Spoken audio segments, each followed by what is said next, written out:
मस्ती zone TV cartoon कहानी।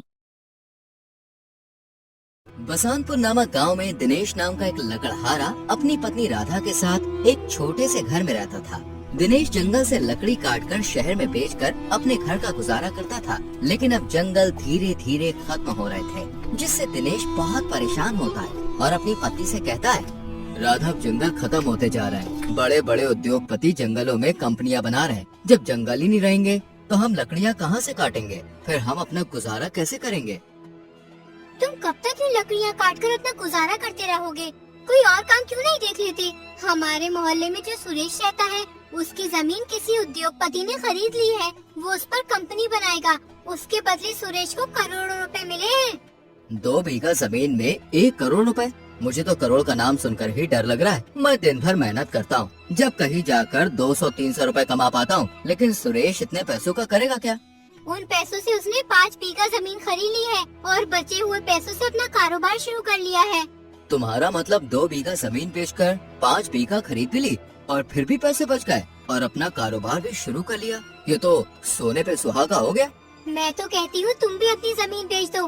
वैसे भी आजकल खेती में रखा ही क्या है, जितनी लागत लगाते हैं उतनी पैदावार नहीं होती। कभी फसल मर जाती है तो कभी कीड़ा लग जाता है।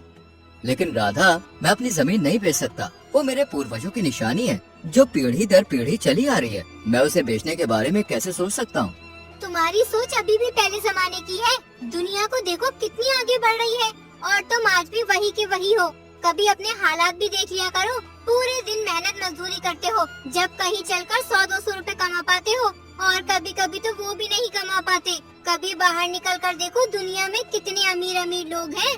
तुम सही कह रही हो राधा, मैं अपनी जमीन बेच देता हूँ। मैं कल जमींदार के पास जाऊंगा।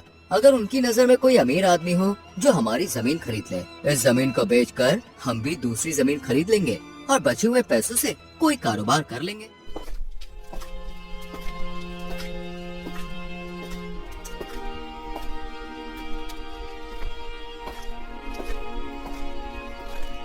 अगले ही दिन दिनेश जमींदार के घर पहुंच जाता है और जमींदार से कहता है, जमींदार जी, मुझे आपसे कुछ काम था। दरअसल मुझे अपनी जमीन बेचनी है। अगर तुम्हारी नजर में कोई आदमी हो जो मेरी जमीन खरीद सके तो आप मुझे बता देना। तुम कौन सी जमीन की बात कर रहे हो? मालिक, वही जमीन जिसको गिरवी रखकर मैं तुमसे पैसे ले गया था। मालिक, अब लकड़ी का काम तो बचा नहीं, इसलिए सोच रहा हूँ जमीन बेचकर कोई कारोबार कर लूंगा। जमींदार अपने मन में सोचता है कि दिनेश की वो जमीन तो बहुत महंगी है, लगभग 3 करोड़ की। अगर वो जमीन मेरे हाथ लग जाए तो मैं तो मालामाल हो जाऊंगा। दिनेश, तुम सही कह रहे हो। तुम एक काम करना, कल मुझे एक बार अपनी जमीन के कागज दिखा देना, फिर मैं तुम्हारी जमीन बिकवा दूंगा। ठीक है जमींदार जी, मैं कल अपनी जमीन के कागजात लेकर आऊंगा। इतना कहकर दिनेश अपने घर चला जाता है। फिर अगले दिन अपनी जमीन के कागजात लेकर जमींदार के घर आ जाता है। ये लीजिए जमींदार जी, मेरे घर के कागजात। मैंने कागजात बहुत संभाल के रखे हुए थे। जमींदार सोचता है कि वो दिनेश से ये जमीन कैसे अपने नाम करवाए। कुछ देर सोचने के बाद जमींदार दिनेश से कहता है, अरे दिनेश, ये तुम्हारी जमीन तो सरकारी है, कागजों में साफ साफ लिखा है। तुम्हें किसी ने बताया नहीं? ये तुम क्या कह रहे हो मालिक? ऐसा कैसे हो सकता है? ये कागजात मुझे मेरे पिताजी ने दिए थे और पिताजी को दादाजी ने दिए थे। ये जमीन तो हम पे बहुत पहले से है, फिर ये सरकारी कैसे हो सकती है? तो क्या मैं झूठ बोल रहा हूँ? अरे जो कागज पे लिखा है वही तो बता रहा हूँ। कागज पर लिखा क्या झूठ होता है? अगर तुम्हें मेरी बात पे यकीन नहीं तो किसी और को दिखवा लो। पहले जमाने में कोई किसी की भी जमीन ले लिया करता था। जमीन पानी की तरह मुफ्त में मिलती थी। मेरे दादाजी के यहाँ एक आदमी काम करता था। वो दादाजी की बहुत सेवा करता था, इसलिए दादाजी ने उसे 50 बीघा जमीन यूं ही मुफ्त में दे दी थी। अगर आज वो जमीन हमारे पास होती तो भाई कम से कम 100 करोड़ की होती। पहले जमाने में किसी को क्या पता था कि ये सरकारी जमीन है या किसी और की? तो जमींदार जी, मुझे अब क्या करना होगा?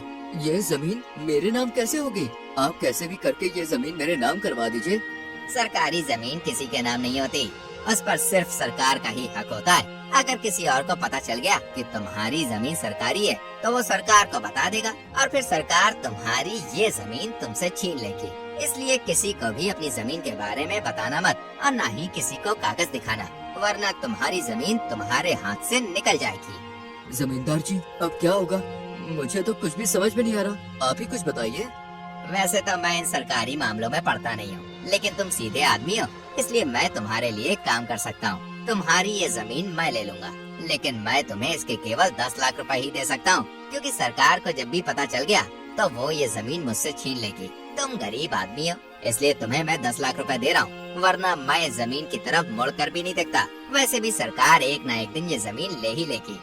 मालिक आप सही कह रहे हैं, सरकारी चीज का कुछ पता नहीं, आज है कल नहीं, आप ये जमीन ले लो और मुझे 10 लाख रुपए दे दो। जमींदार दिनेश से जमीन के कागजात पर अंगूठा लगवाकर जमीन अपने नाम करवा लेता है और दिनेश को 10 लाख रुपए दे देता है। दिनेश पैसे लेकर अपने घर चला जाता है।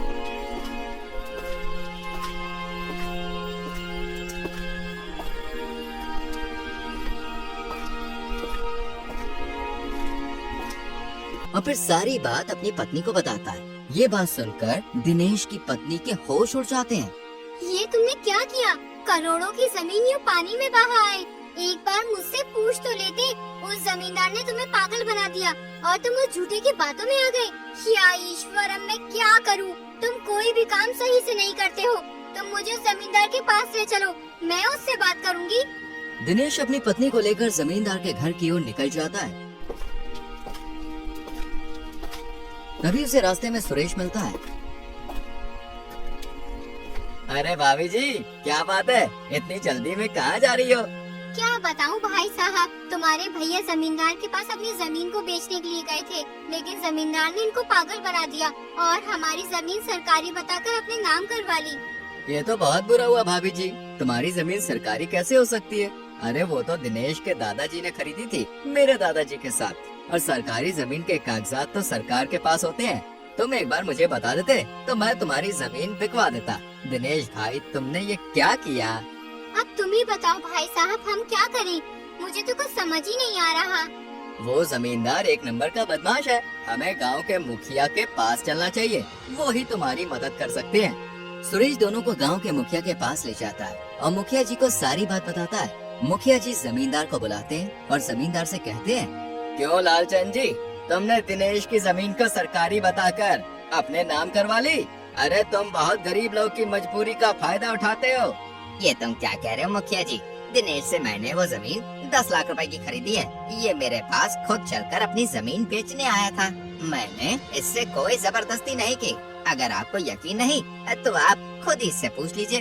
दिनेश, लालचंद सही कह रहा है, तुम इसके पास जमीन बेचने गए थे।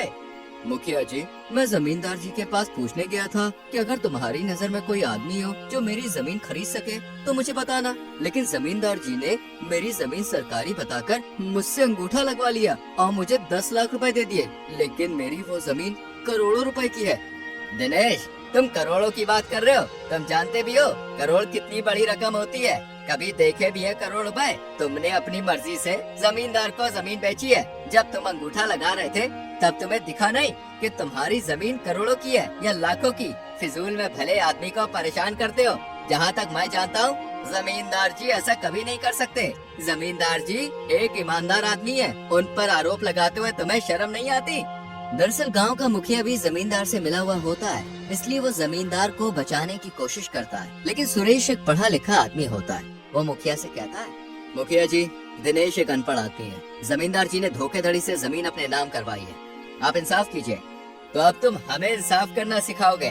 तुम देख रहे हो मुकेश ने जमींदार से 10 लाख रुपए लिए, फिर इसमें धोखाधड़ी वाली बात कहाँ से आ गई? मुखिया जी, मुझे लगता है तुम भी जमींदार से मिले हो। अरे तुम दोनों मिलकर दिनेश को लूट रहे हो। मैं तुम दोनों पर आईपीसी धारा 420 का केस करूंगा, जो कि धोखेधड़ी के लिए लगाई जाती है। ये 420 की धारा क्या होती है? अरे मैं इनसे डरने वाला नहीं हूँ, तुम ये बात अपने दिमाग में बैठा लो।